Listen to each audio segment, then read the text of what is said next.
राष्ट्रीय ध्वजारोहण गारद के सजीले जवान रवाना हो रहे हैं समारोह स्थल से।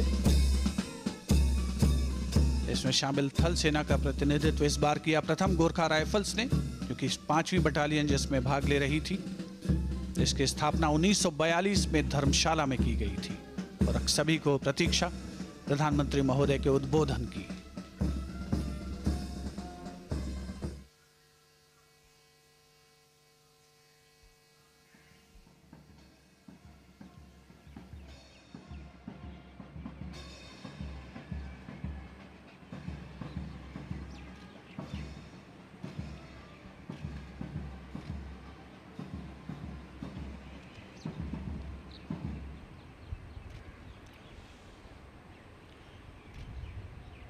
मेरे प्यारे देशवासियों,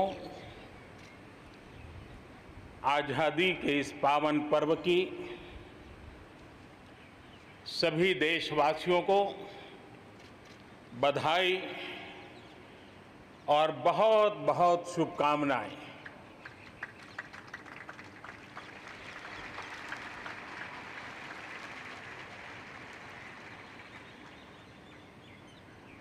आज जो हम स्वतंत्र भारत में सांस ले रहे हैं, उसके पीछे मां भारती के लाखों बेटे बेटियों, उनका त्याग, उनका बलिदान और मां भारती को आजाद कराने के संकल्प के प्रति उनका समर्पण आज ऐसे सभी हमारे स्वातंत्र सेनानियों का, आज़ादी के वीरों का, नर बांकुरों का, वीर शहीदों का नमन करने का ये पर्व है। हमारे फौज के जाबाज जवान, हमारे अर्धसैनिक बल, हमारे पुलिस के जवान, सुरक्षा बल से जुड़े हुए हर कोई मां भारती के रक्षा में जुटे रहते हैं, सामान्य मानवीय की सुरक्षा में जुटे रहते हैं। आज उन सबको भी हृदयपूर्वक, आदरपूर्वक स्मरण करने का, उनके महान त्याग तपस्या को नमन करने का पर्व है। एक नाम और, श्री अरविंद घोष क्रांति दूत से लेकर आध्यात्म की यात्रा, आज उनके संकल्प, उनका जन्म जयंती है। हमें उनके संकल्पों को, हमारे संकल्पों को पूर्ण करने के उनकी तरफ से आशीर्वाद बने रहे हैं। हम एक विशिष्ट परिस्थिति से गुजर रहे हैं। आज छोटे छोटे बालक मेरे सामने नजर नहीं आ रहे। भारत का उज्जवल भविष्य क्यों? कोरोना ने सबको रोका हुआ है। इस कोरोना के कालखंड में लक्षावधि कोरोना वॉरियर्स, चाहे डॉक्टर हो, नर्सिस हो, सफाई कर्मी हो, एम्बुलेंस चलाने वाले लोग हो, किस किस के नाम गिनाऊंगा।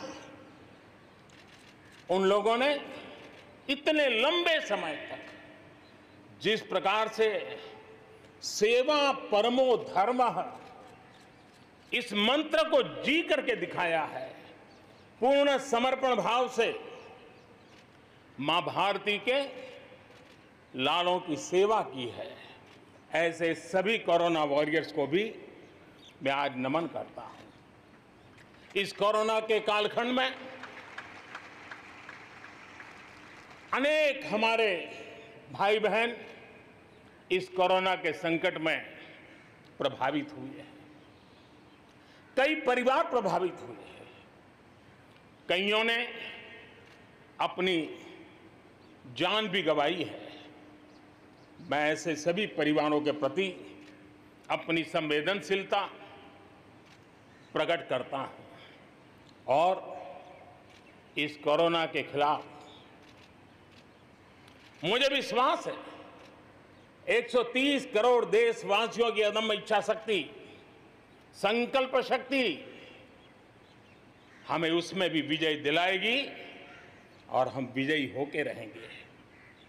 मुझे विश्वास है कि पिछले दिनों भी हम एक प्रकार से अनेक संकटों से गुजर रहे। बाढ़ का प्रकोप, खास करके नॉर्थ ईस्ट, पूर्वी भारत, दक्षिण भारत, पश्चिमी भारत के कुछ इलाके, कहीं लैंडस्लाइड, अनेक दिक्कतों का सामना लोगों को करना पड़ा है। अनेक लोगों ने अपनी जान गंवाई है।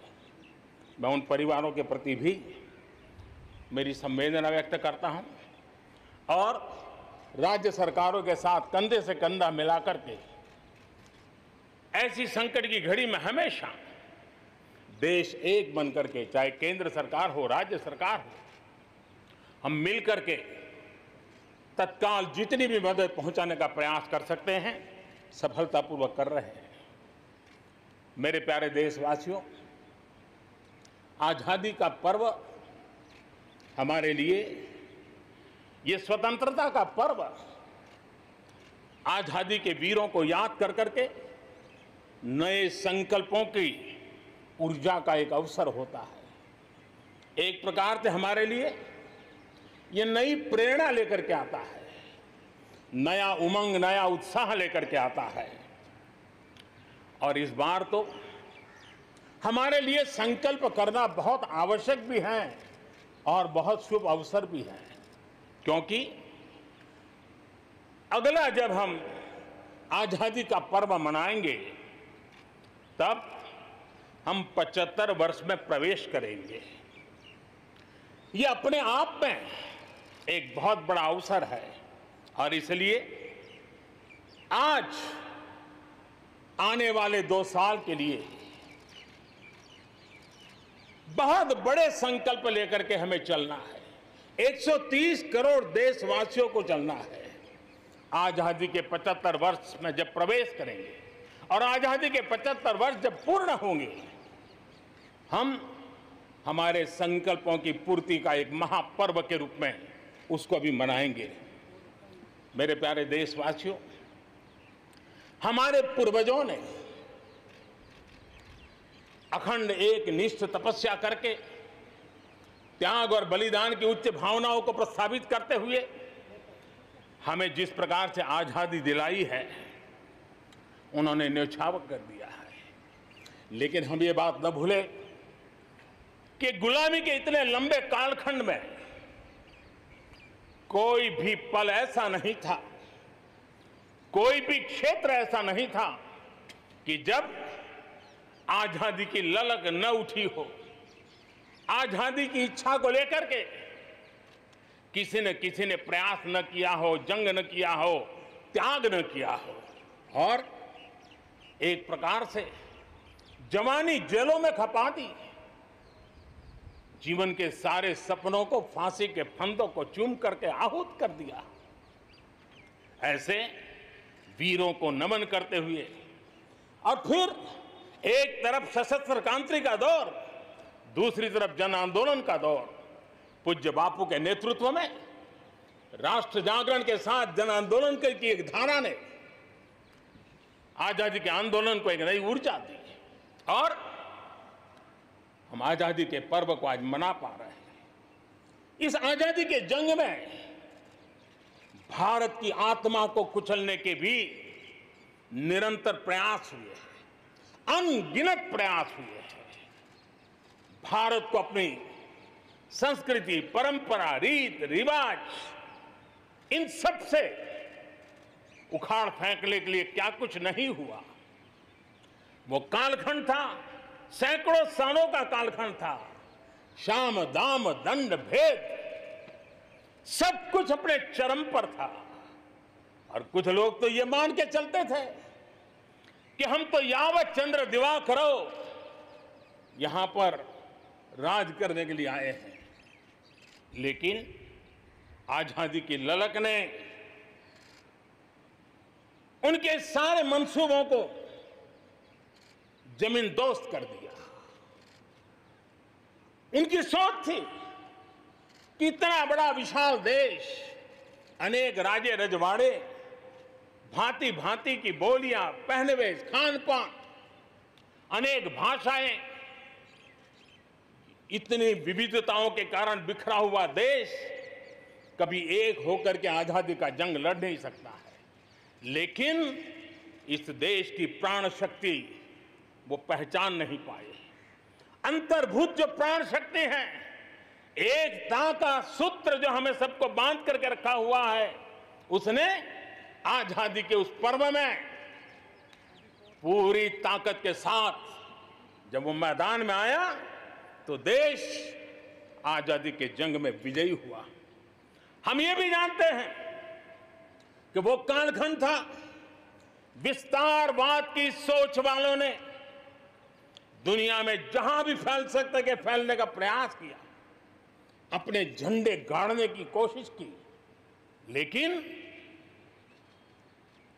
भारत का आजादी का आंदोलन दुनिया के अंदर भी एक प्रेरणा का पुंज बन गया, दिव्य स्तंभ बन गया और दुनिया में भी आजादी की ललक जगी। और जो लोग विस्तारवाद के अंधी दौड़ में लगे हुए थे, अपने झंडे गाड़ने में लगे थे, उन्होंने अपने इस मंसूबों को, विस्तारवाद के मंसूबों को पार करने के लिए दुनिया को दो महाविश्व युद्ध में झोंक दिया, मानवता को तहस नहस कर दिया, जिंदगियां तबाह कर दी, दुनिया को तबाह कर दिया। लेकिन ऐसे कालखंड में भी, युद्ध की विभीषिका के बीच भी भारत ने अपनी आजादी की ललक को नहीं छोड़ा, न कमी आने दी, न नमी आने दी। देश बलिदान करने की जरूरत पड़ी, बलिदान देता रहा, कष्ट झेलने की जरूरत पड़ी, कष्ट झेलता रहा, जन आंदोलन खड़ा करने की जरूरत पड़ी, जन आंदोलन खड़ा करता रहा। और भारत की ये लड़ाई ने दुनिया में आजादी के लिए एक माहौल बना दिया। और भारत की एक शक्ति ने दुनिया में जो बदलाव लाया, विस्तारवाद के लिए चुनौती बन गया भारत। इतिहास इस बात को कभी नकार नहीं सकता है। इतिहास इस बात को मेरे प्यारे देशवासियों, आजादी की लड़ाई में पूरे विश्व में भारत ने अपनी एकजुटता की ताकत, अपनी सामूहिकता की ताकत, अपने उज्जवल भविष्य के प्रति अपना संकल्प, समर्पण और प्रेरणा, उस ऊर्जा को लेकर के देश आगे बढ़ता चला गया। मेरे प्यारे देशवासियों, कोरोना वैश्विक महामारी के बीच 130 करोड़ भारतीयों ने संकल्प लिया, संकल्प आत्मनिर्भर बनने का। और आत्मनिर्भर भारत आज हर हिंदुस्तान के मन मस्तिष्क को में छाया हुआ है। आत्मनिर्भर भारत, ये सपना संकल्प में परिवर्तित देख रहे हैं। आत्मनिर्भर भारत ये एक प्रकार से शब्द नहीं, ये आज 130 करोड़ देशवासियों के लिए मंत्र बन गया है। हम जानते हैं, जब मैं आत्मनिर्भर की बात करता हूं, हम में से जो भी 25-30 साल की उम्र से ऊपर होंगे, उन सबने अपने परिवार में अपने माता पिता या अपने बुजुर्गों से सुना होगा कि भाई बेटे बेटी अब 20 साल 21 साल के हो गए हो, अब अपने पैरों पे खड़े हो जाओ। 20-21 साल में भी परिवार संतानों से अपने पैरों पर खड़े होने की अपेक्षा करता है। हम तो आजादी के 75 वर्ष के एक कदम दूर है, तब हमारे लिए भी भारत जैसे देश को अपने पैरों पर खड़ा होना अनिवार्य है। आत्मनिर्भर बनना अनिवार्य है। जो परिवार के लिए आवश्यक है, वो देश के लिए भी आवश्यक है। और इसलिए, और मुझे विश्वास है, भारत इस सपने को चरितार्थ करके रहेगा।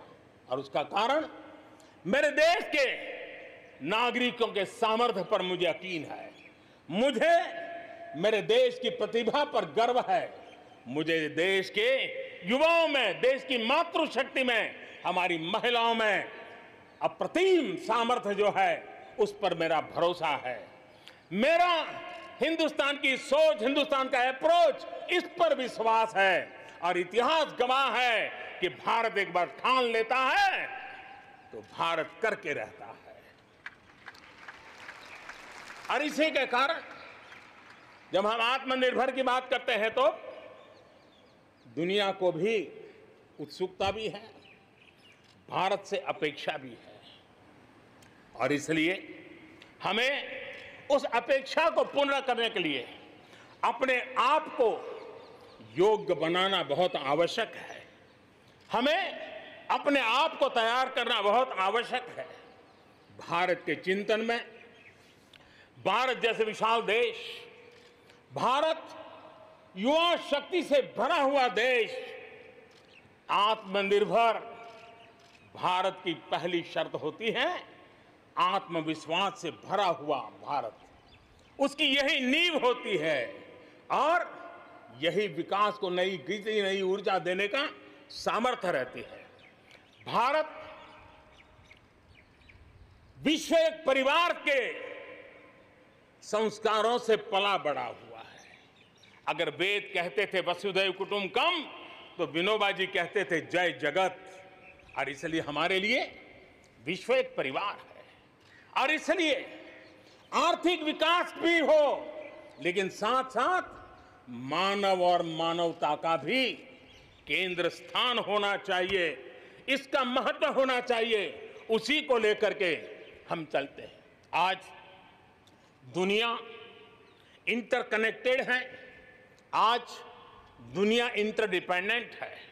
और इसलिए समय की मांग है कि विश्व अर्थव्यवस्था में भारत जैसे विशाल देश का योगदान बढ़ना चाहिए। विश्व कल्याण के लिए भी ये भारत का कर्तव्य है। और भारत को अपना योगदान बढ़ाना है तो भारत को स्वयं को सशक्त होना होगा, भारत को आत्मनिर्भर होना होगा। हमें जग कल्याण के लिए भी अपने आप को सामर्थ्यवान बनाना ही पड़ेगा।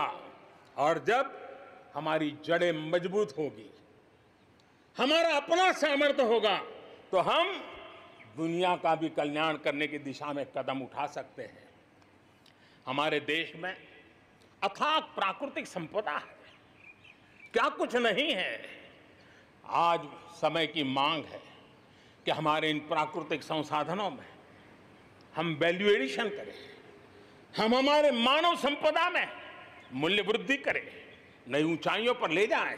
और हम देश में कब तक कच्चा माल विदेश भेजते रहेंगे, रॉ मटेरियल कब तक दुनिया में भेजते रहेंगे। और देखिए तो रॉ मटेरियल दुनिया में भेजना और फिनिश गुड को दुनिया से वापस लाना, ये खेल कब तक चलेगा। और इसलिए हमें आत्मनिर्भर बनना होगा। हमारी हर शक्ति पर वैश्विक आवश्यकताओं के अनुसार मूल्य वृद्धि करना है, ये हमारा दायित्व है। ये वैल्यू एडिशन करने की दिशा में हम आगे बढ़ना चाहते हैं। हम विश्व में योगदान करने के लिए हम आगे बढ़ना चाहते हैं। विश्व में हम कुछ न कुछ, उसी प्रकार से कृषि क्षेत्र, एक समय था जब हम बाहर से गेहूं मंगवा करके अपना पेट भरते थे, लेकिन हमारे देश के किसानों ने वो कमाल करके दिखा दिया। आत्मनिर्भर भारत आज कृषि क्षेत्र में बना है। आज भारत के किसान, भारत के नागरिकों का ही पेट भरते इतना नहीं है, आज भारत वो स्थिति में है कि दुनिया में जिसकी जरूरत है उसको भी हम अन्न दे सकते हैं। अगर ये हमारी शक्ति है, आत्मनिर्भर की ये ताकत है, तो हमारे कृषि क्षेत्र में भी मूल्य वृद्धि आवश्यक है। वैश्विक आवश्यकताओं के अनुसार हमारे कृषि जगत में बदलाव की आवश्यकता है। विश्व की अपेक्षाओं को पूरा करने के लिए हमने हमारे कृषि जगत को भी आगे बढ़ाने की जरूरत है। आज देश अनेक नए कदम उठा रहा है और इसलिए अब आप देखिए स्पेस सेक्टर में हमने खुला कर दिया, देश के युवाओं को अवसर मिला है। हमने कृषि क्षेत्र को कानूनों से मुक्त कर दिया, बंधनों से मुक्त कर दिया। हमने आत्मनिर्भर बनाने का प्रयास किया हुआ है। जब भारत स्पेस सेक्टर में ताकतवर बनता है तो पड़ोसियों को जरूर उसका लाभ होता है। जब आप ऊर्जा के क्षेत्र में पावरफुल होते हैं तो जे देश अपना अंधेरा मिटाना चाहता है, भारत उसमें मदद कर सकता है। देश के जब हेल्थ सेक्टर का इंफ्रास्ट्रक्चर आत्मनिर्भर हो जाता है तो विश्व के अनेक देशों को टूरिज्म के रूप में, हेल्थ डेस्टिनेशन के रूप में भारत उनकी पसंदीदा बन सकता है। और इसलिए हमें आवश्यक है कि हम भारत में बने सामान की पूरी दुनिया में वाहवाही कैसी हो। और एक जमाना था हमारे देश में जो चीजें बनती थी, हमारे स्किल मैन पावर के द्वारा जो काम होता था, उसकी दुनिया में बहुत वाहवाही होती थी, इतिहास गवाह है। हमें जब आत्मनिर्भर की बात करते हैं तब सिर्फ इंपोर्ट कम करना इतना ही हमारी सोच नहीं है। जब आत्मनिर्भर की बात करते हैं तब हमारी ये जो कौशल्य है, हमारा जो ह्यूमन रिसोर्स का सामर्थ्य है, जब चीजें बाहर से आने लगती हैं तो उसका वो सामर्थ्य खत्म होता चला जाता है, पीढ़ी दर पीढ़ी वो नष्ट हो जाता है। हमें हमारे उस सामर्थ्य को बचाना भी है, बढ़ाना भी है, कौशल्य को बढ़ाना है, क्रिएटिविटी को बढ़ाना है और उसको लेकर के हमें आगे बढ़ना है। हमें स्किल डेवलपमेंट की दिशा में बल देना है। आत्मनिर्भर भारत के लिए, हमारे सामर्थ्य को बढ़ाने के लिए मेरे प्यारे देशवासियों, मैं जानता हूं जब मैं आत्मनिर्भर की बात करता हूं तब अनेक आशंकाएं प्रकट भी की जाती हैं। मैं इस बात को मानता हूं कि आत्मनिर्भर भारत के लिए लाखों चुनौतियां हैं और जब विश्व स्पर्धा के मोड़ में हो तब तो चुनौतियां बढ़ भी जाती हैं। लेकिन देश के सामने अगर लाखों चुनौतियां हैं तो देश के पास करोड़ों समाधान देने वाले शक्ति भी है, मेरे देशवासी भी हैं जो समाधान का सामर्थ्य देते हैं। अब देखिए कोरोना के संकट काल में हमने देखा कि बहुत सी चीजों के लिए हम कठिनाइयों में हैं, हमें दुनिया से लाना है, दुनिया दे नहीं पा रही थी। हमारे देश के नौजवानों ने, हमारे देश के उद्यमियों ने, हमारे देश के उद्योग जगत के लोगों ने बीड़ा उठा लिया। जिस देश में N95 नहीं बनता था बनने लगे, PPE नहीं बनता था बनने लग गए, वेंटिलेटर नहीं बनता था बनने लग गए। देश की आवश्यकताओं की तो पूर्ति हुई, लेकिन दुनिया में एक्सपोर्ट करने की हमारी ताकत बन गई। दुनिया की जरूरत थी आत्मनिर्भर भारत दुनिया को कैसे मदद कर सकता है, आज हम इसमें देख सकते हैं। और इसलिए विश्व की भलाई में भी भारत का योगदान करना ये दायित्व बनता है और उसलिए भी हमें उसी प्रकार से बहुत हो चुका है। आजाद भारत की मानसिकता क्या होनी चाहिए? आजाद भारत की मानसिकता होनी चाहिए वोकल फॉर लोकल। हमारे जो स्थानीय उत्पाद है उसका हमने गौरवगान करना चाहिए। हम अपनी चीजों का गौरवगान नहीं करेंगे तो उसको अच्छा बनने का अवसर भी नहीं मिलेगा, उसकी हिम्मत नहीं बढ़ेगी। आइए हम मिलकर के संकल्प लें, आजादी के 75 साल के पर्व की ओर जब कदम रख रहे हैं तब वोकल फॉर लोकल का जीवन मंत्र बन जाए और हम मिलकर के भारत की उस ताकत को हम बढ़ावा दे दें। मेरे प्यारे देशवासियों, हमारा देश कैसी कैसी कमाल करता है, कैसे कैसे आगे बढ़ता है, इस बात को हम भली भांति समझ सकते हैं। कौन सोच सकता था कि कभी गरीबों के जनधन खाते में लाखों करोड़ों रुपए सीधे ट्रांसफर हो जाएंगे?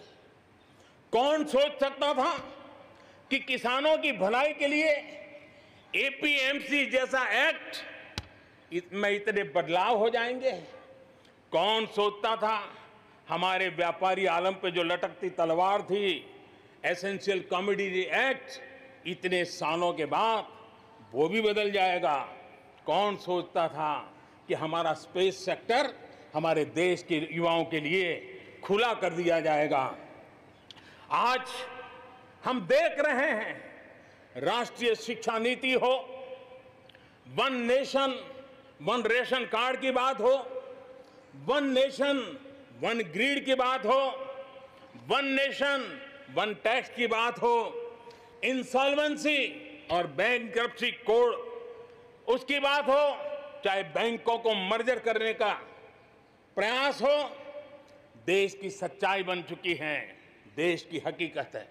भारत में परिवर्तन के इस कालखंड में रिफॉर्म्स के परिणामों को दुनिया देख रही है।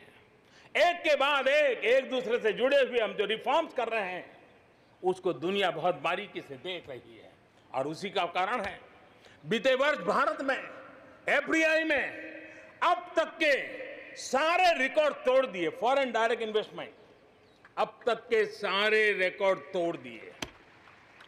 बीते वर्ष भारत में एफडीआई में 18% की वृद्धि हुई है, बढ़ोतरी हुई है।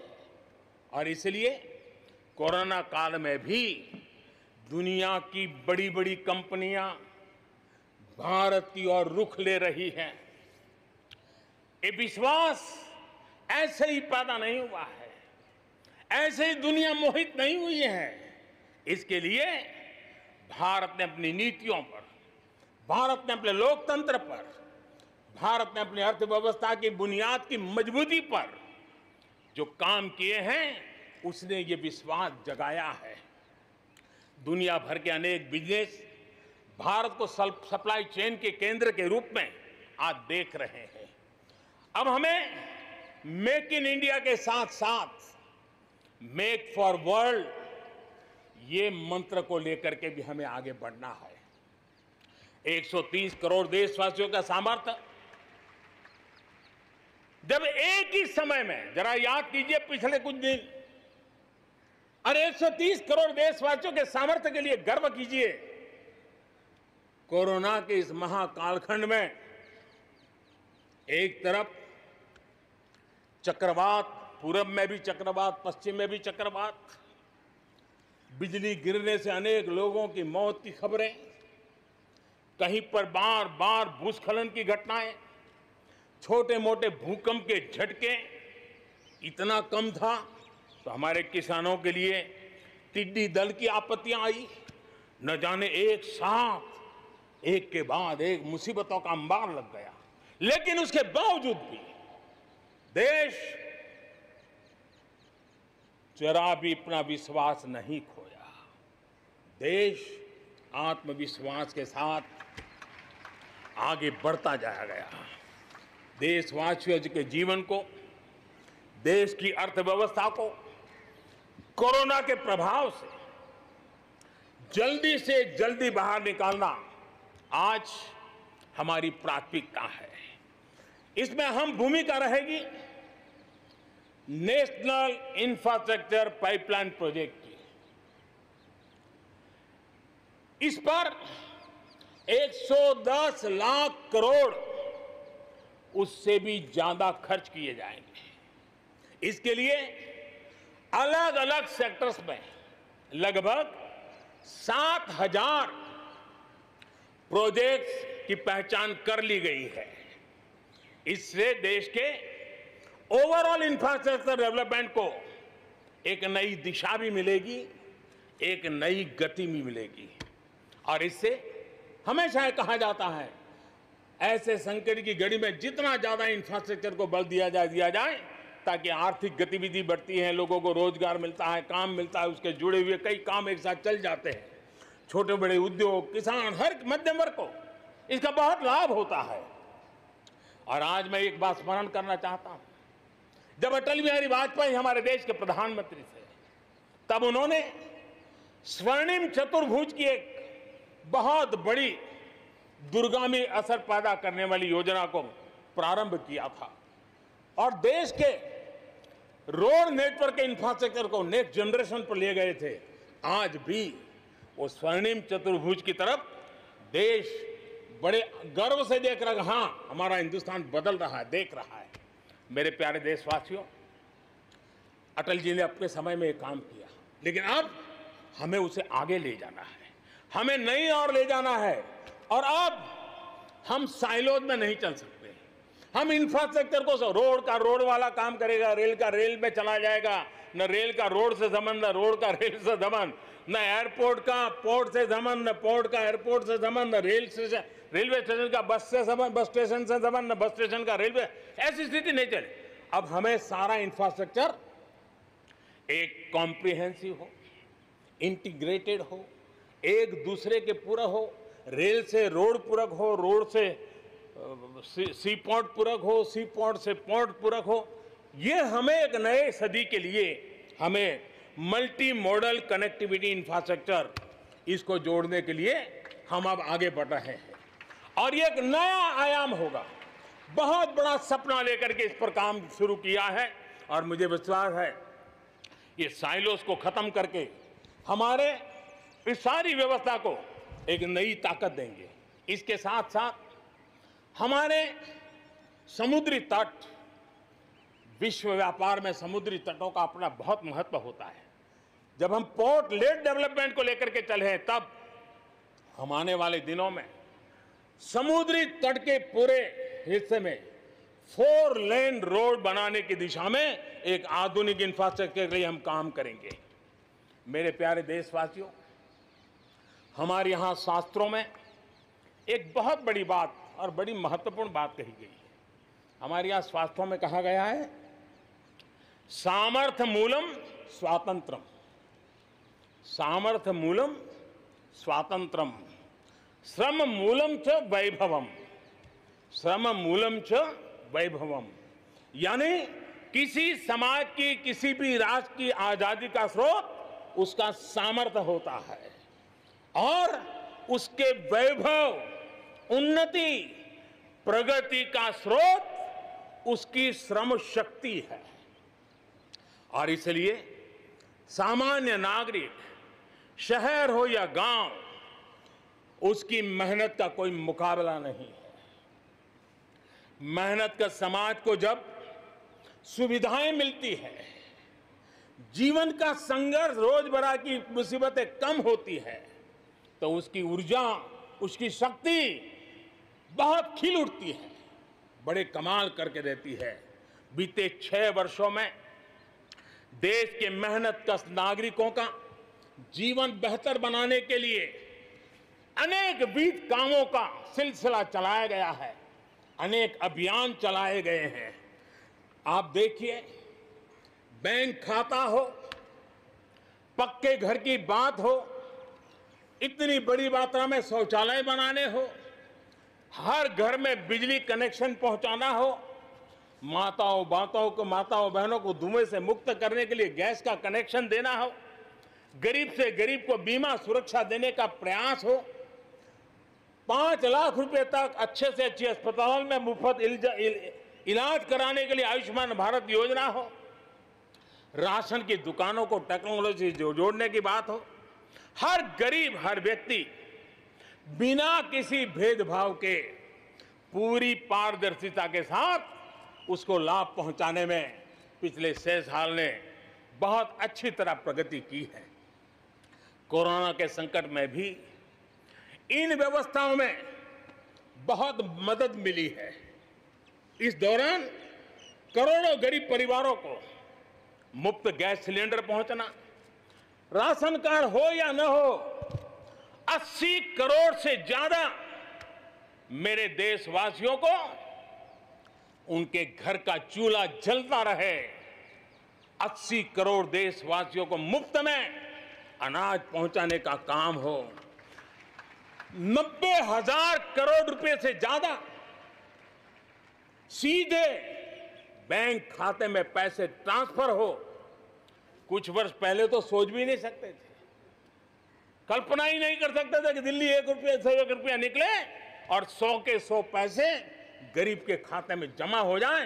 ये पहले कभी सोचा भी नहीं जा सकता है। अपने ही गांव में रोजगार के लिए गरीब कल्याण रोजगार अभियान शुरू किया गया है।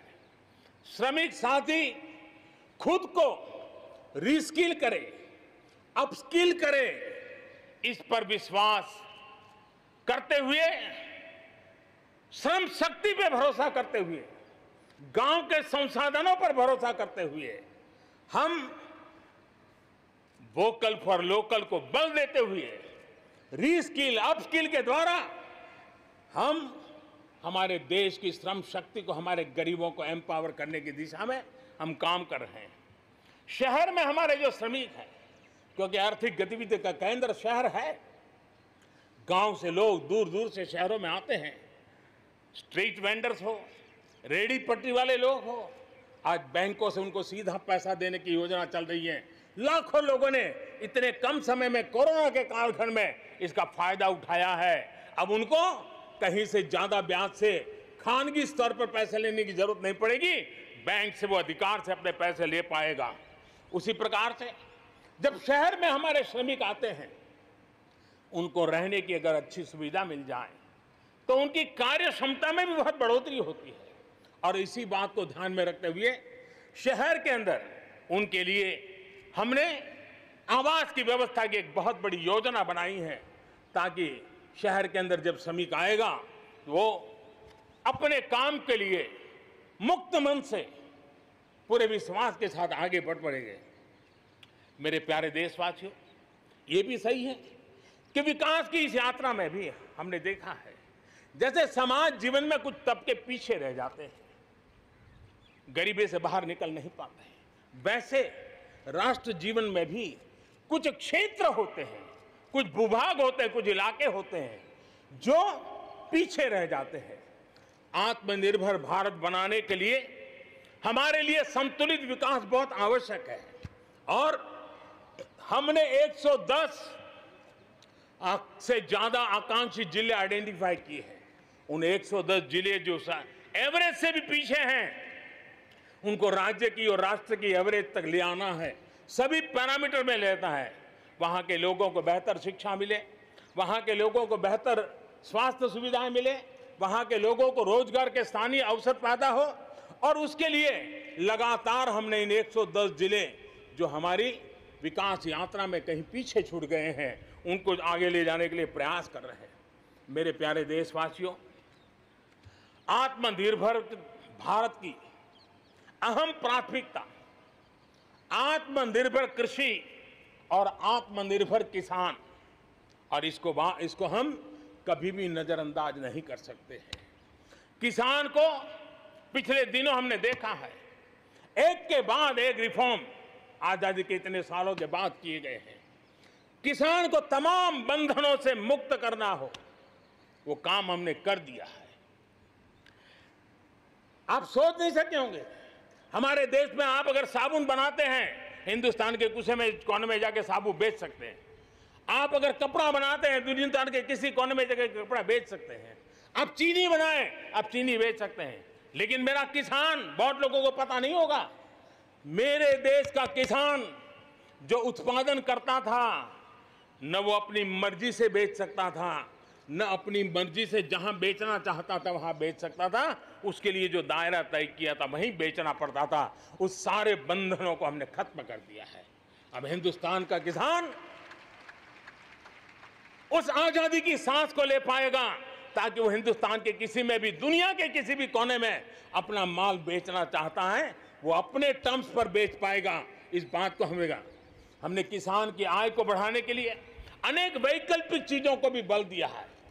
उसके किसानी में इनपुट कॉस्ट कैसे कम हो, सोलार पंप, उसको डीजल पंप से मुक्ति कैसे दिला दे, अन्नदाता ऊर्जादाता कैसे बने, मधुमक्खी पालन हो, फिशरीज हो, पोल्ट्री हो, ऐसे अनेक चीजें उसके साथ जुड़ जाएं, ताकि उसकी आय दोगुना हो जाए। उस दिशा में हम लगातार काम कर रहे हैं। आज समय की मांग है, हमारा कृषि क्षेत्र आधुनिक बने, मूल्य वृद्धि हो, वैल्यू एडिशन हो, फूड प्रोसेसिंग हो, पैकेजिंग की व्यवस्था हो, उसको संभालने की व्यवस्था हो, और इसलिए अच्छे इंफ्रास्ट्रक्चर की जरूरत है। आपने देखा होगा इस कोरोना कालखंड में ही पिछले दिनों 1 लाख करोड़ रुपया एग्रीकल्चर इंफ्रास्ट्रक्चर के लिए भारत की सरकार ने आवंटित किए हैं और इंफ्रास्ट्रक्चर जो किसानों की भलाई के लिए होगा और इसके कारण किसान अपना मूल्य भी प्राप्त कर सकेगा, दुनिया के बाजार में बेच भी पाएगा, विश्व बाजार में उसकी पहुंच बढ़ेगी। आज हमने ग्रामीण उद्योगों को मजबूत करने की जरूरत है। ग्रामीण क्षेत्रों में विशिष्ट प्रकार से आर्थिक क्लस्टर बनाने जाएंगे। कृषि और गैर कृषि उद्योगों को गांव के अंदर एक जाल बनाई जाएगी और उसके कारण उसके साथ साथ किसानों के लिए जो नई एफपीओ हमने बनाने का, किसान उत्पादक संघ बनाने का जो हमने कोशिश की है, वो अपने आप में एक बहुत बड़ा इकोनॉमिकल एम्पावरमेंट का काम करेगा। भाइयों बहनों, मैंने पिछली बार यहां पर जल जीवन मिशन की घोषणा की थी। आज उसको 1 साल हो रहा है। मैं आज गर्व से कह सकता हूं कि जो हमने सपना लिया है कि पीने का शुद्ध जल, नल से जल हमारे देशवासियों को मिलना चाहिए। स्वास्थ्य की समस्याओं का समाधान भी शुद्ध पीने के जल से जुड़ा हुआ होता है। अर्थव्यवस्था में भी उसका बहुत बड़ा योगदान होता है और उसको लेकर के जल जीवन मिशन शुरू किया। आज मुझे संतोष है कि प्रतिदिन हम 1 लाख से ज्यादा घरों में, हर दिन 1 लाख से ज्यादा घरों में जल पहुंचा रहे हैं, पाइप से जल पहुंचा रहे हैं और पिछले 1 साल में 2 करोड़ परिवारों तक हम जल पहुंचाने में यशस्वी हुए हैं। और विशेष करके जंगलों में दूर दूर रहने वाले हमारे आदिवासियों के घरों तक ये पहुंचाने का काम, बड़ा अभियान चला है। और मुझे खुशी है कि आज जल जीवन मिशन ने देश में एक तंदुरुस्त स्पर्धा का माहौल बनाया है। जिले जिले के बीच में तंदुरुस्त स्पर्धा हो रही है, नगर नगर के बीच में तंदुरुस्त स्पर्धा हो रही है, राज्य राज्य के बीच में तंदुरुस्त स्पर्धा हो रही है। हर किसी को लग रहा है कि प्रधानमंत्री का जल जीवन मिशन का जो सपना है उसको हम जल्दी से जल्दी अपने क्षेत्र में पूरा करेंगे। कोऑपरेटिव कॉम्पिटिटिव फेडरलिज्म को एक नई ताकत इस जल जीवन मिशन के साथ जुड़ गई है और उसके साथ भी हम आगे बढ़ रहे हैं। मेरे प्यारे देशवासियों, चाहे हमारा कृषि का क्षेत्र हो, चाहे हमारे लघु उद्योगों का क्षेत्र हो, चाहे हमारे नौकरी पेशा करने वाले समाज के लोग हो, ये करीब करीब सभी लोग एक प्रकार से भारत का मध्यम वर्गीय बहुत बड़ा संपुट है। और मध्यम वर्ग से निकले हुए प्रोफेशनल्स आज दुनिया में अपना डंका जमा रहे हैं। मध्यम वर्ग से निकले हुए हमारे डॉक्टर, इंजीनियर, वकील, साइंटिस्ट, सब कोई दुनिया के अंदर अपना नाम डंडा जमा रहे हैं। और इसलिए ये बात तय है कि मध्यम वर्ग को जितने अवसर मिलते हैं वो अनेक गुना ताकत के साथ उभर करके आते हैं। और इसलिए मध्यम वर्ग को सरकारी दखलंदाजी से मुक्ति चाहिए। मध्यम वर्ग को अनेक विध नए अवसर चाहिए, उसको खुला मैदान होना चाहिए। और हमारी सरकार लगातार मध्यम वर्ग के इन सपनों को पूरा करने के लिए काम कर रही है। मध्यम वर्ग मिरेकल करने की ताकत रखता है। ईज ऑफ लिविंग, इसका सबसे बड़ा लाभ किसी को होना है तो मेरे मध्यम वर्गीय परिवारों को होना है। सस्ते इंटरनेट की बात हो, चाहे सस्ते स्मार्टफोन की बात हो, या उड़ान के तहत हवाई जहाज की टिकटें बहुत मिनिमम हो जाने की बात हो, या हमारे हाईवेज हो, इंफॉर्मेशन वेज हो, ये सारी चीजें मध्यम वर्ग की ताकत को बढ़ाने वाली है। आज आपने देखा होगा मध्यम वर्ग में जो गरीबी से बाहर निकला है उसका पहला सपना होता है अपना घर होना चाहिए। वो एक बराबरी की जिंदगी जाना चाहता है। देश में बहुत बड़ा काम हमने ईएमआई के क्षेत्र में किया और उसके कारण होम लोन सस्ते हुए। और जब एक घर के लिए लोन लेता है तो लोन पूरी करते करते करीब 6 लाख रुपया कि उसके छूट मिल जाती है। यह इतना ही नहीं, पिछले दिनों ध्यान में आया कि बहुत गरीब मध्यम वर्ग के परिवारों ने पैसे लगाए हुए हैं, लेकिन योजनाएं पूरी न होने के कारण खुद का घर मिल नहीं रहा है, किराया भरना पड़ रहा है। भारत सरकार ने 25,000 करोड़ रुपया का विशिष्ट फंड बना करके ये जो आधे अधूरे घर हैं उनको पूरा करके मध्यम वर्गीय परिवारों को घर मिल जाए, उसके लिए हमने अब कदम उठाया है। जीएसटी में बहुत तेजी से टैक्सेशन कम हुआ है, इनकम टैक्स कम हुआ है। आज मिनिमम उस प्रकार के व्यवस्थाओं के साथ हम देश को आगे बढ़ाने का प्रयास कर रहे हैं। कोऑपरेटिव बैंकों को आरबीआई से जोड़ना, ये अपने आप में मध्यम वर्गीय परिवारों के पैसों को सुरक्षित रखने की गारंटी इसके साथ जुड़ी हुई है। एमएसएमई सेक्टर में जो रिफॉर्म्स हुए हैं, एग्रीकल्चर सेक्टर में जो रिफॉर्म्स हुए हैं, इसका सीधा सीधा लाभ हमारे मध्यम वर्गीय मेहनतकश परिवारों को जाने वाला है और उसके कारण हजारों करोड़ रुपए के स्पेशल फंड आज जो हमारे व्यापारी बंधुओं को, हमारे में लघु उद्योगकारों को हम दे रहे हैं, उनको इसका लाभ मिलने वाला है। आम भारतीय की शक्ति, उसकी ऊर्जा आत्मनिर्भर भारत अभियान का एक बहुत बड़ा आधार है। इस ताकत को बनाए रखने के लिए हर स्तर पर निरंतर काम जारी है। मेरे प्यारे देशवासियों, आत्मनिर्भर भारत के निर्माण में, आधुनिक भारत के निर्माण में, नए भारत के निर्माण में, समृद्ध और खुशहाल भारत के निर्माण में देश की शिक्षा का बहुत बड़ा महत्व है। इसी सोच के साथ देश को 3 दशक के बाद नई राष्ट्रीय शिक्षा नीति देने में हम आज यशस्वी हुए हैं और हिंदुस्तान के हर कोने में इसकी स्वागत के समाचार एक नई ऊर्जा, नए विश्वास दे रहे हैं। ये शिक्षा, ये राष्ट्रीय शिक्षा नीति हमारे विद्यार्थियों को जड़ से जोड़ेगी, लेकिन साथ साथ उसको एक ग्लोबल सिटीजन बनाने का भी पूरा सामर्थ्य देगी। वो जड़ों से जुड़ा होगा, लेकिन उसका सर आसमान की ऊंचाइयों को छूता होगा। आज आपने देखा होगा राष्ट्रीय शिक्षा नीति में एक विशेष बल दिया गया है नेशनल रिसर्च फाउंडेशन का, क्योंकि देश को प्रगति करने के लिए इनोवेशन बहुत आवश्यक होता है। इनोवेशन को जितना बल मिलेगा, रिसर्च को जितना बल मिलेगा, उतना ही देश को आगे ले जाने में और कॉम्पिटिटिव वर्ल्ड के अंदर आगे बढ़ने में बहुत ताकत मिलेगी। आपने सोचा होगा, क्या कभी इतना तेजी से गांव तक ऑनलाइन क्लासेस का इतना माहौल बन जाएगा? कभी कभी आफत में भी कुछ ऐसी चीजें उभर करके आ जाती हैं, नई ताकत दे देती है। और इसलिए आपने देखा होगा कोरोना काल में ऑनलाइन क्लासेस एक प्रकार से कल्चर बन गया है। आप देखिए ऑनलाइन डिजिटल ट्रांजैक्शन वो भी कैसे बढ़ रहे हैं।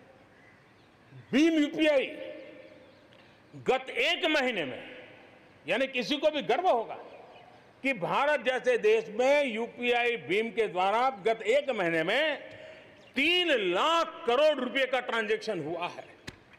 ये अपने आप में हम किस प्रकार से बदली हुई स्थितियों को स्वीकार करने लगे हैं, ये इसका नमूना है। आप देखते हैं 2014 से पहले हमारे देश में 5 दर्जन पंचायतें, 5 दर्जन पंचायतों में ऑप्टिकल फाइबर था। गत 5 वर्ष में 1.5 लाख ग्राम पंचायतों तक ऑप्टिकल फाइबर नेटवर्क पहुंच चुका है, जो आज इतना मदद कर रहा है। सभी पंचायतों में पहुंचने के लक्ष्य के साथ हमने काम शुरू किया था। जो 1 लाख पंचायतें बाकी हैं, वहां भी तेजी से काम चल रहा है, लेकिन बदली पड़ी हुई परिस्थिति में गांव की भी डिजिटल इंडिया में भागीदारी अनिवार्य बन गई है। गांव के लोगों को भी इस प्रकार की ऑनलाइन सुविधाओं की जरूरत बढ़ गई है। इसको ध्यान में रखते हुए पहले जो हमने कार्यक्रम बनाया था, हर पंचायत तक पहले पहुंचेंगे, लेकिन आज मैं आपसे बताना चाहूंगा कि अब हमने तय किया है कि सभी 6 लाख से ज्यादा जो हमारे गांव है, उन सभी गांवों में ऑप्टिकल फाइबर नेटवर्क पहुंचाया जाएगा। जरूरत बदली है तो हमने प्रायोरिटी भी बदली है। 6 लाख से अधिक गांवों में हजारों लाखों किलोमीटर ऑप्टिकल फाइबर का काम चलाया जाएगा और हमने तय किया है 1000 दिन में, 1000 दिन के अंदर अंदर देश के 6 लाख से अधिक गांवों में ऑप्टिकल फाइबर नेटवर्क काम पूरा कर दिया जाएगा। बदलती हुई टेक्नोलॉजी में साइबर स्पेस, ये हमारी निर्भरता बढ़ती ही जाने वाली है। लेकिन साइबर स्पेस में खतरे भी जुड़े हुए होते हैं, भली भांति दुनिया इससे अब परिचित है, और इनसे देश के सामाजिक ताने बाने, हमारी अर्थव्यवस्था और हमारे देश के विकास पर भी खतरे पैदा करने का ये आसान मार्ग बन सकता है। और इसलिए भारत इसमें बहुत सचेत है, भारत बहुत सतर्क है और इन खतरों का सामना करने के लिए फैसले ले रहा है। इतना ही नहीं, नई व्यवस्थाएं भी लगातार विकसित की जा रही है। बहुत ही अल्प समय में नई साइबर सुरक्षा रणनीति, इसका एक पूरा खाका देश के सामने आएगा। आने वाले समय में सब इकाइयों को जोड़ करके हम इस साइबर सिक्योरिटी के अंदर सबको एक साथ चलना पड़ेगा। उसके लिए आगे बढ़ने की रणनीति बनाएंगे। मेरे प्यारे देशवासियों, भारत में महिला शक्ति को जब जब भी अवसर मिले उन्होंने देश का नाम रोशन किया, देश को मजबूती दी है। महिलाओं को स्वरोजगार और रोजगार के समान अवसर देने के लिए आज देश प्रतिबद्ध है। आज भारत में महिलाएं अंडरग्राउंड कोयले की खदान में काम कर रही हैं, तो आज मेरे देश की बेटियां फाइटर प्लेन भी उड़ा करके आसमान की बुलंदियों को चूम रही है। आज भारत दुनिया के उन देशों में है जहां नौसेना और वायुसेना में महिलाओं को कॉम्बैट रोल में शामिल किया जा रहा है। गर्भवती महिलाओं को सैलरी के साथ 6 महीने की छुट्टी देने का फैसले की बात हो, हमारे देश की महिलाएं जो 3 तलाक के कारण पीड़ित रहती थी, वैसी हमारी मुस्लिम बहनों को मुक्ति दिलाने, आजादी दिलाने का काम हो, महिलाओं के आर्थिक सशक्तिकरण की बात हो। 40 करोड़ जो जनधन खाते खोले गए हैं, उसमें 22 करोड़ खाते हमारी बहनों के हैं। कोरोना काल में करीब 30,000 करोड़ रुपए इन बहनों के खाते में जमा कर दिए गए हैं। मुद्रा लोन 25 करोड़ के करीब मुद्रा लोन दिए गए, उसमें 70% मुद्रा लोन लेने वाली हमारी माताएं बहनें हैं। प्रधानमंत्री आवास योजना के तहत जो खुद का घर मिल रहा है, उसमें अधिकतम रजिस्ट्री भी महिलाओं के नाम हो रही है। मेरे प्यारे देशवासियों, गरीब बहन बेटियों की बेहतर स्वास्थ्य की भी चिंता ये सरकार लगातार कर रही है। हमने जन औषधि केंद्र के अंदर 1 रुपये में सैनिटरी पैड पहुंचाने के लिए एक बहुत बड़ा काम किया। 6000 जन औषधि केंद्रों में पिछले थोड़े से समय में ही करीब 5 करोड़ से ज्यादा सैनिटरी पैड हमारी इन गरीब महिलाओं तक पहुंच चुके हैं। बेटियों में कुपोषण खत्म हो, उनकी शादी की सही आयु क्या हो, इसके लिए हमने कमेटियां बना की रचना की है। उसका रिपोर्ट आते ही बेटियों की शादी की उम्र के बारे में भी उचित फैसले लिए जाएंगे।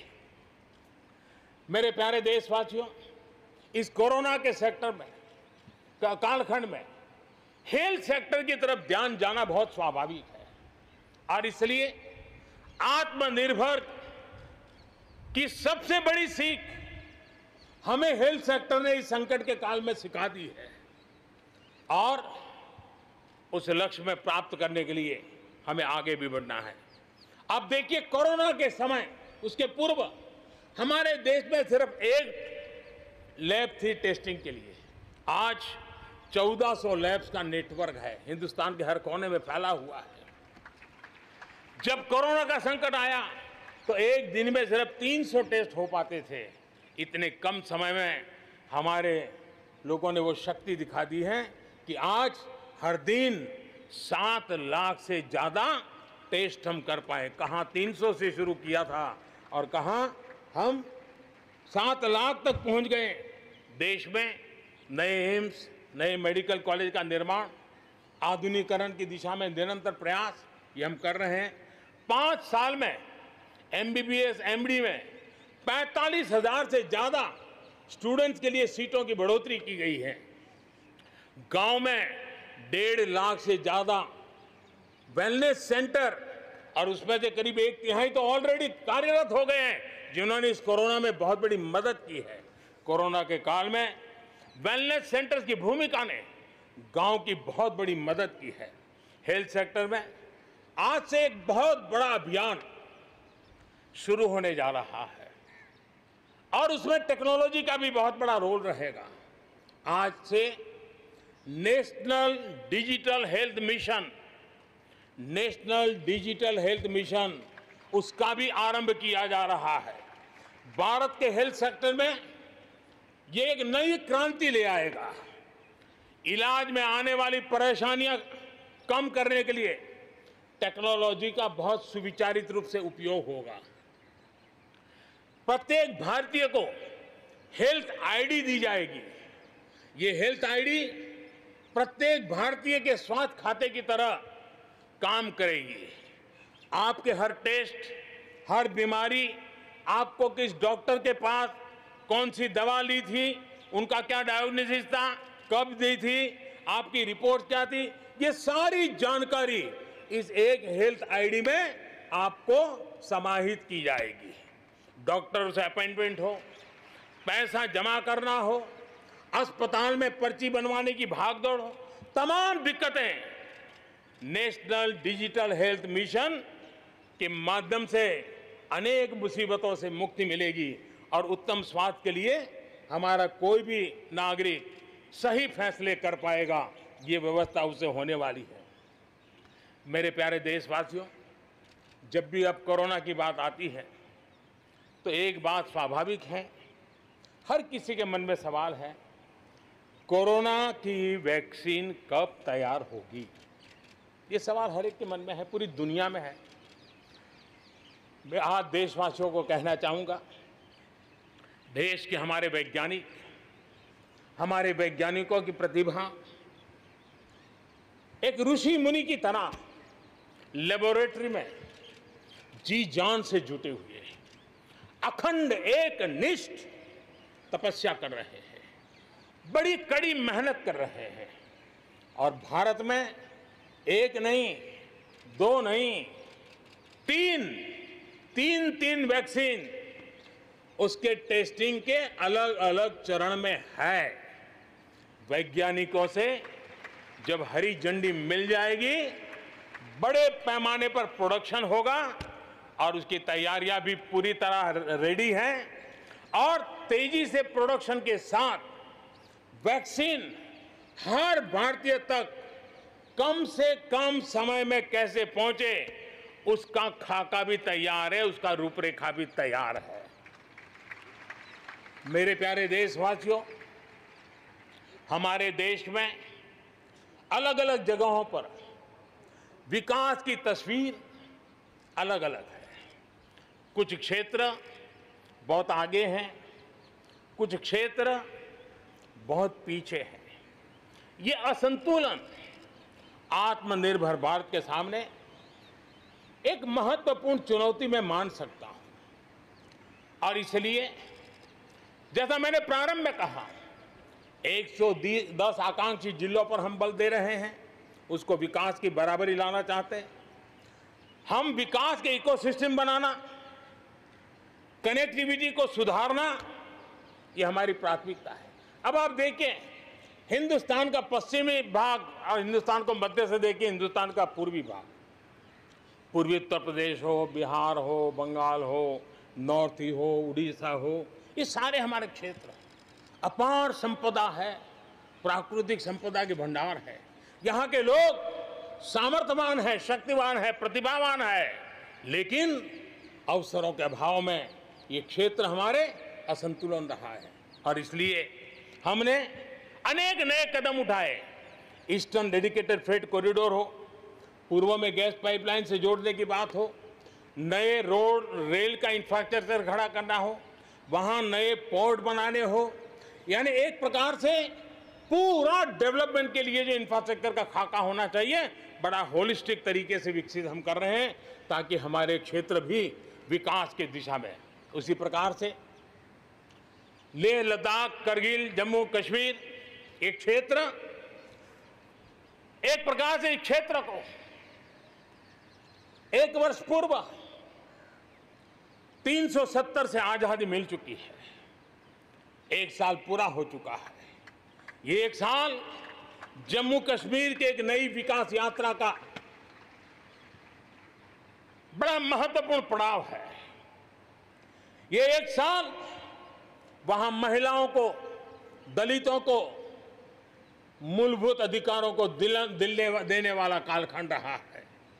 ये हमारे शरणार्थियों को गरिमापूर्ण जीवन का भी 1 साल रहा है। विकास का लाभ गांव और गरीब तक पहुंचाने के लिए बैक टू विलेजेस जैसे विशेष अभियान चलाए जा रहे हैं। आयुष्मान योजना को बेहतरीन तरीके से आज जम्मू कश्मीर लद्दाख के क्षेत्र में उपयोग किया जा रहा है। मेरे प्यारे देशवासियों, लोकतंत्र की मजबूती, लोकतंत्र की सच्ची ताकत हमारी चुनी हुई स्थानीय इकाइयों में है। हम सभी के लिए गर्व की बात है कि जम्मू कश्मीर में स्थानीय इकाइयों के जनप्रतिनिधि सक्रियता और संवेदनशीलता के साथ विकास के नए युग को आगे बढ़ा रहे हैं। मैं उनके वहीं के सभी पंच सरपंचों को हृदय से बहुत बहुत बधाई देता हूं विकास यात्रा में उनकी सक्रिय भागीदारी के लिए। जम्मू कश्मीर में डिलिमिटेशन की प्रक्रिया चल रही है। सुप्रीम कोर्ट के निवृत्त न्यायमूर्ति के नेतृत्व में डिलिमिटेशन का काम चल रहा है और जल्दी से डिलिमिटेशन का काम पूरा होते ही भविष्य में वहां चुनाव हो, जम्मू कश्मीर के एमएलए हो, जम्मू कश्मीर के मंत्रीगण हो, जम्मू कश्मीर के मुख्यमंत्रीगण हो, नई ऊर्जा के साथ विकास के मार्ग पर आगे बढ़ें। इसके लिए देश प्रतिबद्ध भी है और प्रयासरत भी है। लद्दाख को केंद्र शासित प्रदेश बना करके बरसों पुरानी जो उनकी मांग थी, उनकी आकांक्षा थी, उस आकांक्षा को हमने पूर्ण करने का, उनको सम्मानित करने का एक बहुत बड़ा काम किया है। हिमालय की ऊंचाइयों में बसा लद्दाख विकास के नए शिखर की ओर आगे बढ़ रहा है।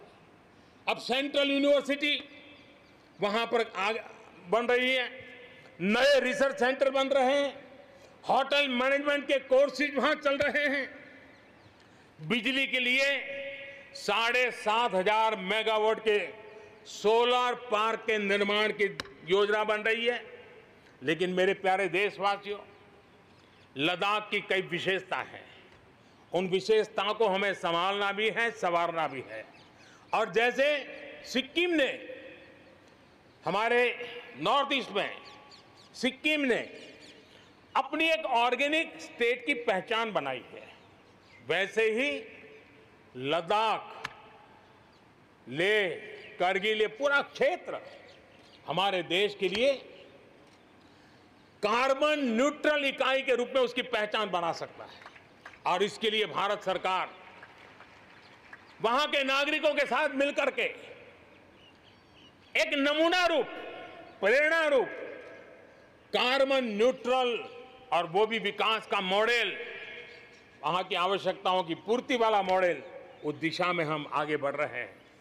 मेरे प्यारे देशवासियों, भारत ने दिखाया है कि पर्यावरण के साथ संतुलन रखते हुए भी तेज विकास संभव है। आज भारत वन वर्ल्ड, वन सन, वन ग्रिड के विजन के साथ पूरी दुनिया में को खास करके सूर्य ऊर्जा के क्षेत्र में प्रेरित कर रहा है। रिन्यूएबल एनर्जी के उत्पादन के मामले में आज भारत दुनिया के 5 टॉप देशों में अपनी जगह बना चुका है। प्रदूषण के समाधान को लेकर भारत सजग भी है और भारत सक्रिय भी है। स्वच्छ भारत अभियान हो, धुआं मुक्त रसोई गैस की व्यवस्था हो, एलईडी बल्ब का अभियान हो, सीएनजी आधारित ट्रांसपोर्टेशन की व्यवस्था हो, इलेक्ट्रिक मोबिलिटी के लिए प्रयास हो, हम कोई कसर नहीं छोड़ रहे हैं।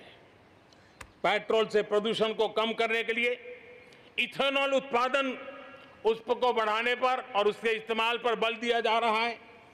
5 साल पहले हमारे देश के अंदर इथेनॉल की क्या स्थिति थी?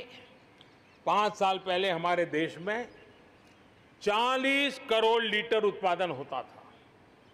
आज 5 साल में 5 गुना हो गया और आज 200 करोड़ लीटर इथेनॉल हमारे देश में बन रहा है, जो पर्यावरण के लिए बहुत उपयोगी हो रहा है। मेरे प्यारे देशवासियों, देश के 100 शहरों में, चुने हुए 100 शहरों में प्रदूषण कम करने के लिए हम एक होलिस्टिक अप्रोच के साथ, एक इंटीग्रेटेड अप्रोच के साथ, एक जन भागीदारी के साथ, आधुनिक टेक्नोलॉजी का उपयोग भरपूर करते हुए हम उसे प्रदूषण कम करने की दिशा में एक मिशन मोड में काम करने वाले हैं। मेरे प्यारे देशवासियों, भारत इस बात को गर्व से कह सकता है, भारत उन बहुत कम देशों में से एक है जहां जंगलों का विस्तार हो रहा है। अपनी बायोडायवर्सिटी के संरक्षण और संवर्धन के लिए भारत पूरी तरह संवेदनशील है। हम लोगों ने सफलतापूर्वक प्रोजेक्ट टाइगर, प्रोजेक्ट एलिफेंट हमने सफलतापूर्वक आगे बढ़ाया है। हमारे यहाँ टाइगर की आबादी बढ़ी है। अब आने वाले दिनों में एशियाटिक लायन, प्रोजेक्ट लायन की शुरुआत हो रही है और उसमें प्रोजेक्ट लायन भारतीय शहरों की रक्षा, सुरक्षा, आवश्यक इंफ्रास्ट्रक्चर और विशेष करके उनके लिए जो आवश्यक होता है स्पेशल प्रकार का हेल्थ इंफ्रास्ट्रक्चर, उस पर भी काम किया जाएगा और प्रोजेक्ट लाइन पर बल दिया जाएगा। साथ ही एक और काम को भी हम बढ़ावा देना चाहते हैं और वो है प्रोजेक्ट डॉल्फिन चलाया जाएगा। नदियों में, समंदर में रहने वाली दोनों तरह की डॉल्फिन्स पर हम फोकस करेंगे। इससे बायोडायवर्सिटी को भी बल मिलेगा और रोजगार के अवसर भी मिलेंगे। ये टूरिज्म के आकर्षण का भी केंद्र होता है, तो इस दिशा में भी हम आगे बढ़ने वाले हैं। मेरे प्यारे देशवासियों, जब हम एक असाधारण लक्ष्य को लेकर के असाधारण यात्रा पर निकलते हैं तो रास्ते में चुनौतियों की भरमार होती है और चुनौतियां भी असामान्य होती है। इतनी आपदाओं के बीच ही सीमा पर भी देश के सामर्थ्य को चुनौती देने के दुष्प्रयास हुए हैं, लेकिन एलओसी से लेकर एलएसी तक देश की संप्रभुता पर जिस किसी ने आंख उठाई, देश की सेना ने, हमारे वीर जवानों ने उसका उसी की भाषा में जवाब दिया है।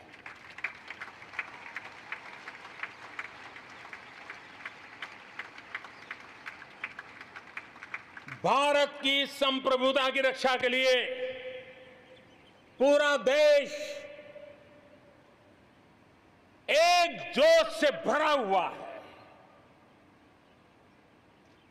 संकल्प से प्रेरित है और सामर्थ्य पर अटूट श्रद्धा के साथ आगे बढ़ रहा है। इस संकल्प के लिए हमारे वीर जवान क्या कर सकते हैं, देश क्या कर सकता है, ये लद्दाख में दुनिया ने देख लिया है।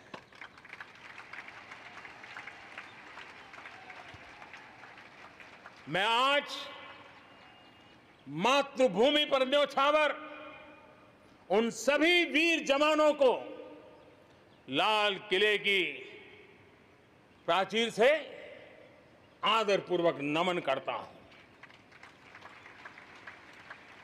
आतंकवाद हो या विस्तारवाद, भारत आज डटकर मुकाबला कर रहा है।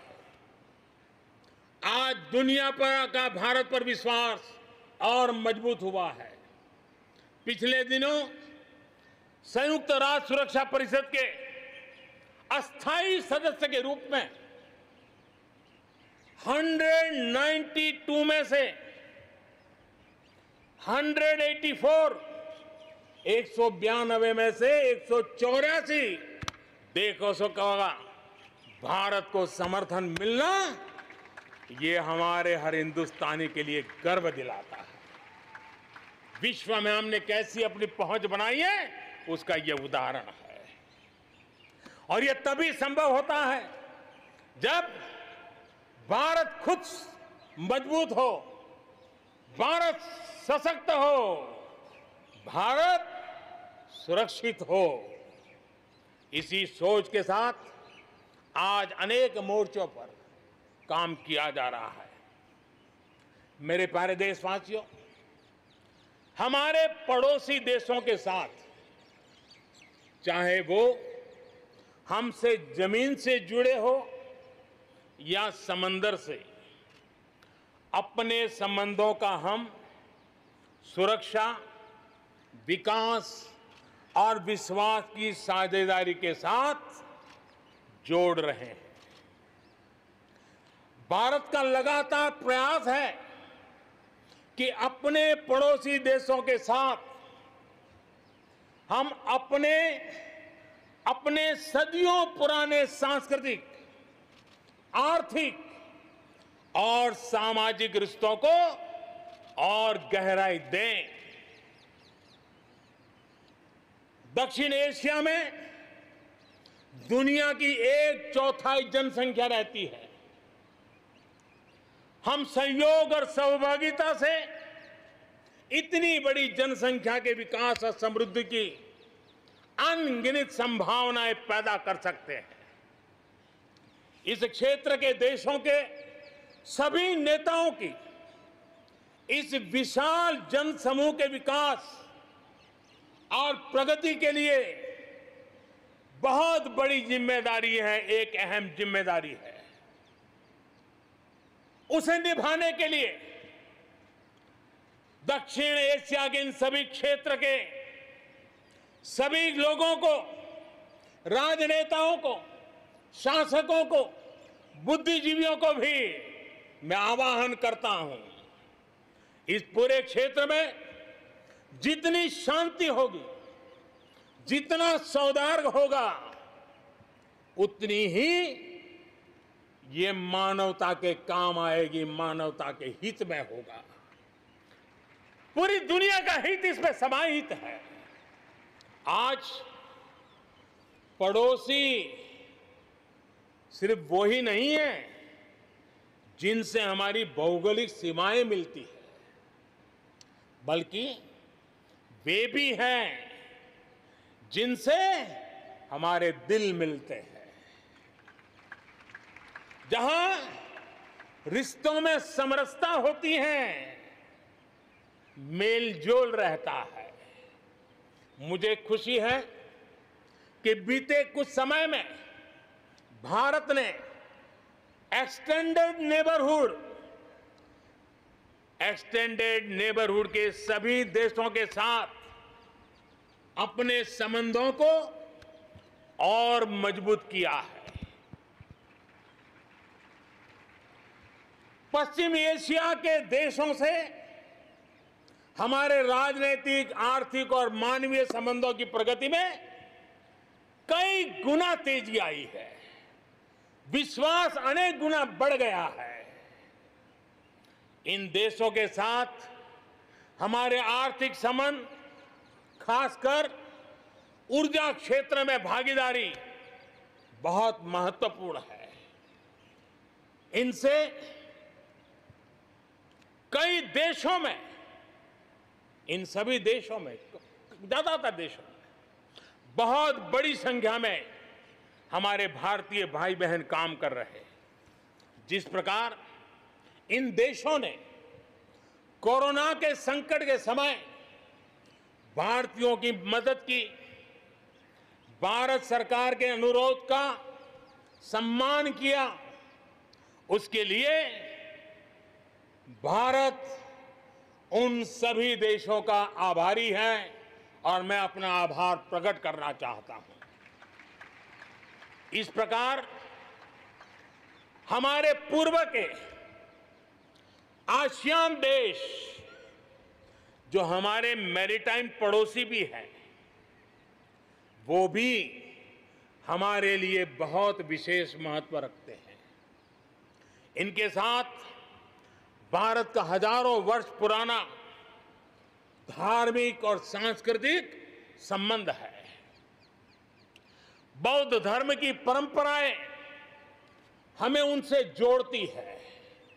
आज भारत इन देशों के साथ सिर्फ सुरक्षा क्षेत्र में नहीं, बल्कि समुद्री संपदा के क्षेत्र में भी सहयोग बढ़ा रहा है। मेरे प्यारे देशवासियों, भारत के जितने प्रयास शांति और सौहार्द के लिए है, उतनी ही प्रतिबद्धता अपनी सुरक्षा और अपनी सेनाओं को सशक्त करने के लिए भी है। रक्षा उत्पादन में आत्मनिर्भर भारत के लिए बड़े कदम उठाए गए हैं। हाल ही में 100 से ज्यादा सैन्य उपकरणों के आयात पर हमने रोक लगा दी है। मिसाइलों से लेकर के हल्के युद्धक हेलीकॉप्टरों तक, असॉल्ट राइफल से लेकर ट्रांसपोर्ट एयरक्राफ्ट तक, सभी मेक इन इंडिया हो गए। अपना तेजस भी, अपनी तेजी और अपनी ताकत दिखाने के लिए आधुनिक जरूरतों के हिसाब से तैयार हो रहा है। देश की सुरक्षा में हमारे बॉर्डर और कोस्टल इंफ्रास्ट्रक्चर की बहुत बड़ी भूमिका है। आज हिमालय की चोटियां हो या हिंद महासागर के द्वीप, हर दिशा में कनेक्टिविटी के विस्तार पर जोर दिया जा रहा है। लद्दाख से लेकर के अरुणाचल प्रदेश तक बड़े पैमाने पर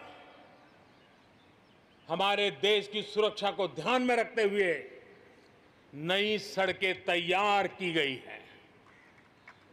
देश में, मेरे प्यारे देशवासियों, हमारा इतना बड़ा समुद्र तट है, लेकिन साथ साथ हमारे पास 1300 से ज्यादा आइलैंड्स हैं। कुछ चुनिंदा आइलैंड के महत्व को देखते हुए तेजी से विकसित करने पर हम आगे बढ़ रहे हैं।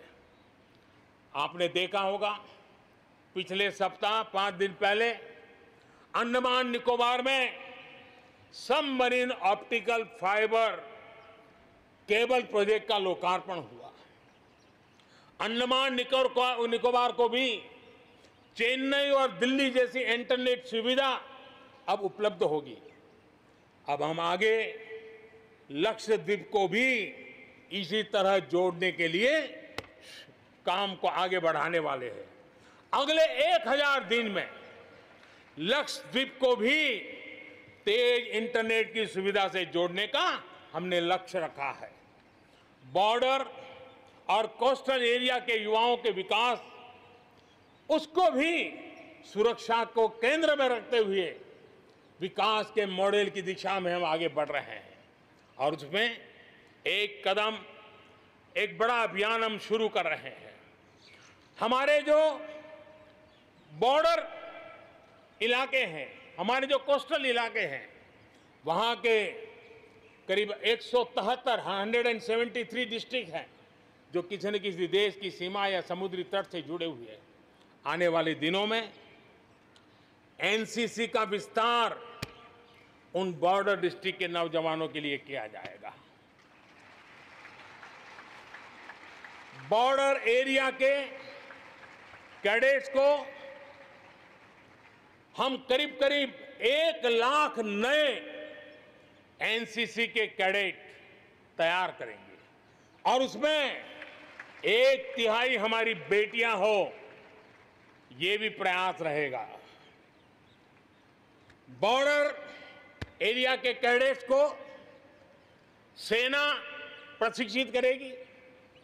कोस्टल एरिया के जो कैडेट्स हैं उनको नेवी के लोग प्रशिक्षित करेंगे और जहां एयरबेस है वहां के कैडेट को एयरफोर्स की तरफ से ट्रेनिंग दी जाएगी। बॉर्डर और कोस्टल एरिया को आपदाओं से निपटने के लिए एक ट्रेन्ड मैन पावर मिलेगा। युवाओं को आर्म फोर्सेस में कैरियर बनाने के लिए जरूरी स्किल भी मिलेगी। मेरे प्यारे देशवासियों, पिछले वर्ष लाल किले से मैंने कहा था, बीते 5 साल आवश्यकताओं की पूर्ति और अगले 5 साल आकांक्षाओं की पूर्ति के हैं। बीते 1 साल में ही देश ने बड़े और महत्वपूर्ण फैसलों के पड़ाव को पार कर लिया है। गांधी 150 पर भारत ने गांवों को खुद को खुले में शौच से मुक्त किया है। आस्था की वजह से प्रताड़ित शरणार्थियों को नागरिकता देने का कानून, दलितों, पिछड़ों, ओबीसी के लिए, एससी, एसटी, ओबीसी के लिए आरक्षण के अधिकार को बढ़ाने की बात हो, असम और त्रिपुरा में ऐतिहासिक शांति समझौता हो, फौज की सामूहिक शक्ति को और प्रभावी बनाने के लिए चीफ ऑफ डिफेंस स्टाफ की नियुक्ति हो, करतारपुर साहिब कॉरिडोर का रिकॉर्ड समय में निर्माण हो। देश ने इतिहास बनाया, इतिहास बदले देखा, असाधारण काम करके दिखाया। 10 दिन पूर्व अयोध्या में भगवान राम के भव्य मंदिर का निर्माण शुरू हुआ। राम जन्मभूमि के सदियों पुराने विषय का शांतिपूर्ण समाधान हो चुका है।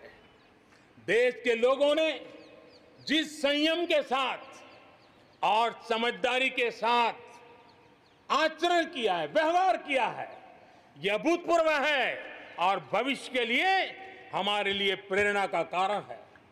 शांति, एकता और सद्भावना, यही तो आत्मनिर्भर भारत की ताकत बनने वाली है। यही मेलजोल, यही सद्भाव भारत के उज्जवल भविष्य की गारंटी है। इसी सद्भाव के साथ हमें आगे बढ़ना है।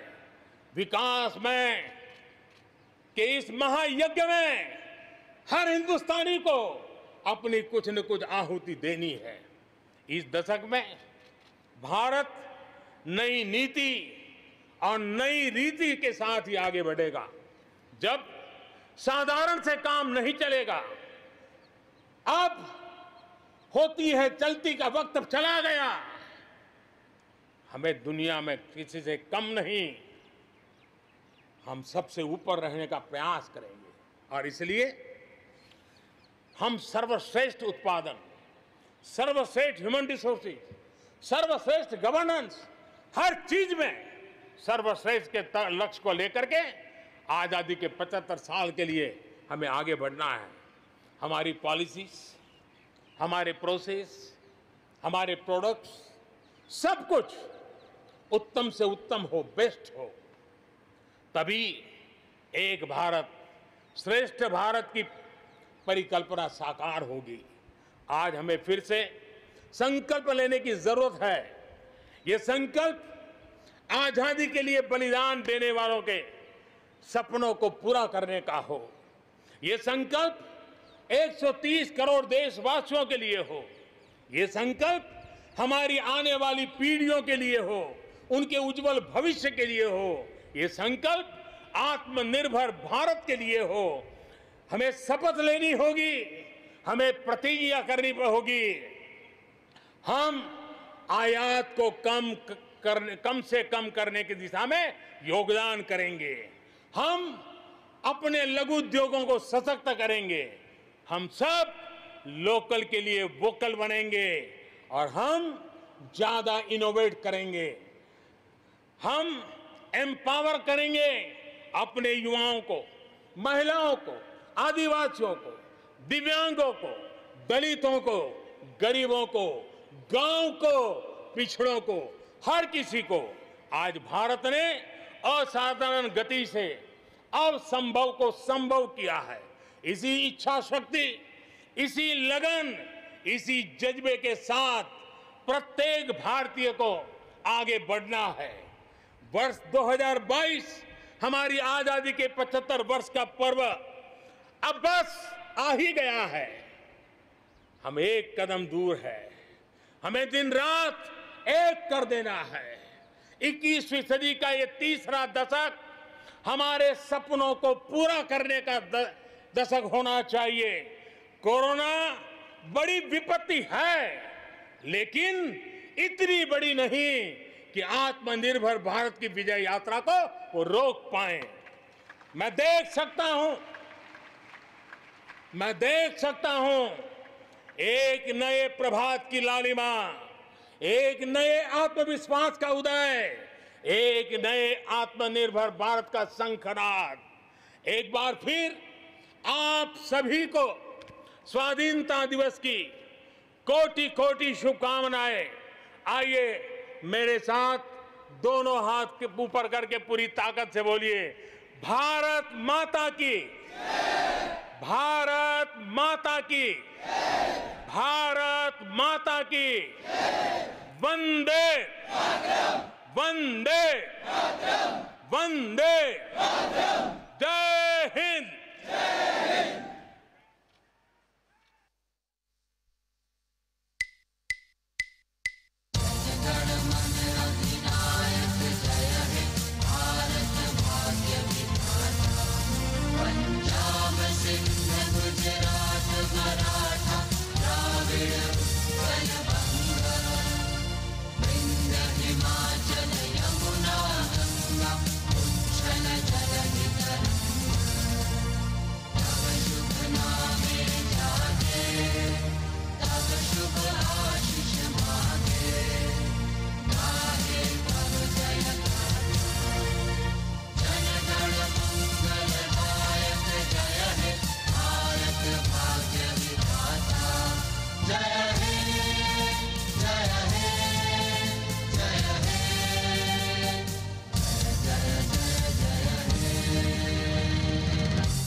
कोटि